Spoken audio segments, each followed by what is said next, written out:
صحیح بخاری کی ایک روایت میں آتا ہے، حضرت ابو ہریرہ رضی اللہ تعالی عنہ سے مروی ہے کہ رسول اللہ صلی اللہ علیہ وسلم نے فرمایا، وہ بہترین دن جس پر سورج طلوع ہوا جمعہ کا دن ہے۔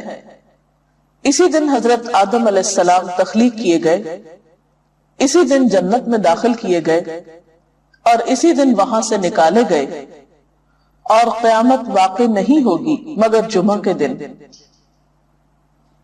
تو اس سے پتہ چلتا ہے کہ جمعہ کا دن اسلامی تاریخ میں اہمیت کا حامل ہے۔ اس دن میں سب سے اہم کام جو ہمیں کرنا ہے وہ نماز جمعہ کا اہتمام ہے۔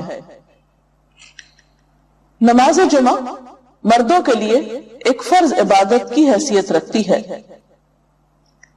حضرت جابر رضی اللہ تعالی عنہ سے روایت ہے کہ رسول اللہ صلی اللہ علیہ وسلم نے فرمایا، جو شخص اللہ اور یوم آخرت پر ایمان رکھتا ہو اس پر جمعے کے دن جمعہ پڑھنا فرض ہے، سوائے مریض کے، مسافر کے، عورت، بچے یا غلام کے۔ جو شخص کھیلنے یا تجارت میں بے پرواہ ہو اللہ بھی اس سے بے پرواہ ہو جاتا ہے، اور اللہ تعالیٰ بے نیاز تعریف والا ہے۔ تو اس سے پتہ چلتا ہے کہ جمعہ اپنی نماز جمعہ کے اعتبار سے بہت اہمیت کا حامل ہے، اور سوائے شرعی عذر کے جمعہ کو چھوڑ دینا انسان کے لیے محرومی کا سبب ہے ایک بہت بڑی خیر سے۔ عام طور پر انسان تجارت اور کھیل کود میں مشغول ہو کر نماز جمعہ سے بے پرواہی برتتا ہے، لیکن ایسا کرنا خود انسان کے اپنے ہی لیے نقصان دہ ہے۔ جمعہ کے دن ایک خاص گھڑی ہوتی ہے جس میں انسان کی دعائیں قبول ہوتی ہیں۔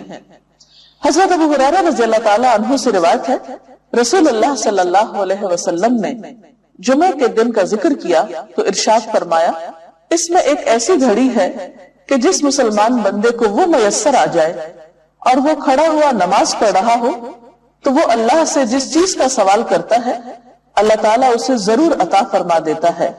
اور آپ نے اپنے ہاتھ سے اس گھڑی کے مختصر ہونے کا ارشاد فرمایا کہ وہ بہت لمبا یا طویل وقفہ نہیں ہوتا، طویل وقت نہیں ہوتا، بلکہ وہ ایک مختصر سی گھڑی ہوتی ہے۔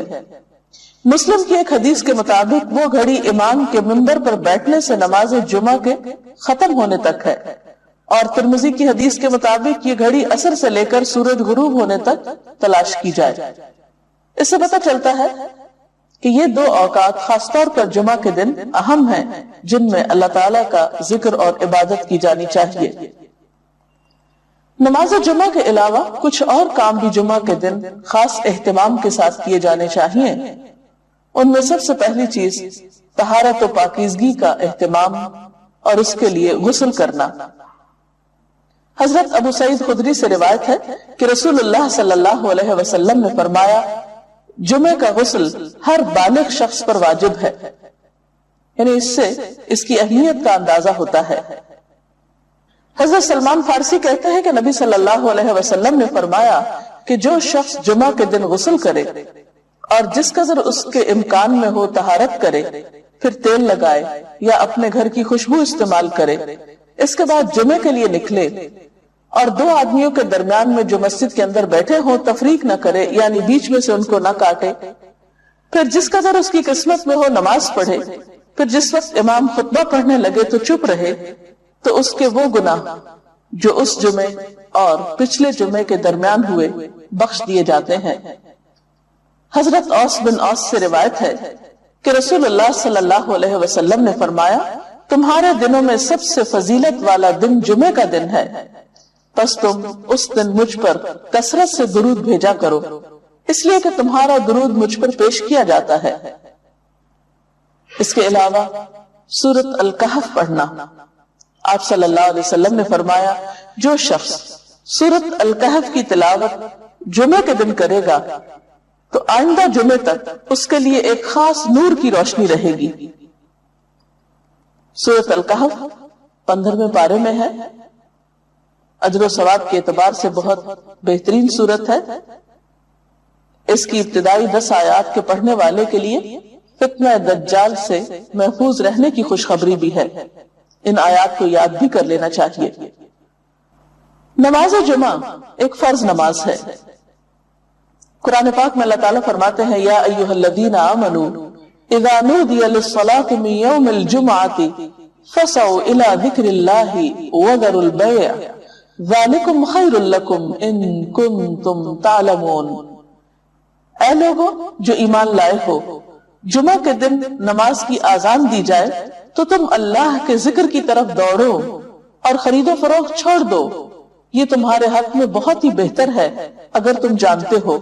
یعنی باقی تمام کام کاج چھوڑ کر عبادت کی غرض سے نماز جمعہ کے لیے مسجد میں حاضر ہونا چاہیے۔ آپ صلی اللہ علیہ وسلم نے نماز جمعہ کی فضیلت بیان کرتے ہوئے فرمایا، جس نے وضو کیا اور اچھے طریقے سے وضو کیا، کیونکہ بعض اوقات ہم تیزی میں وضو کرتے ہیں، کونیاں خشک چھوڑ دیتے ہیں یا پاؤں کی ایڑیاں خشک رہ جاتی ہیں، یا اسی طرح چہرے کو پوری طرح نہیں دھوتے یا صاف نہیں کرتے، تو اس سے وضو صحیح طور پر مکمل نہیں ہوتا۔ تو آپ صلی اللہ علیہ وسلم نے اچھی طرح وضو کرنے کا حکم دیا، فرمایا کہ پھر وہ شخص جمعہ پڑھنے کے لیے آئے اور کان لگا کر خطبہ سنے اور خاموش رہے تو اس کے اس جمعے سے دوسرے جمعے کی درمیانی مدت اور مزید 3 دن کے گناہ معاف کر دیے جاتے ہیں۔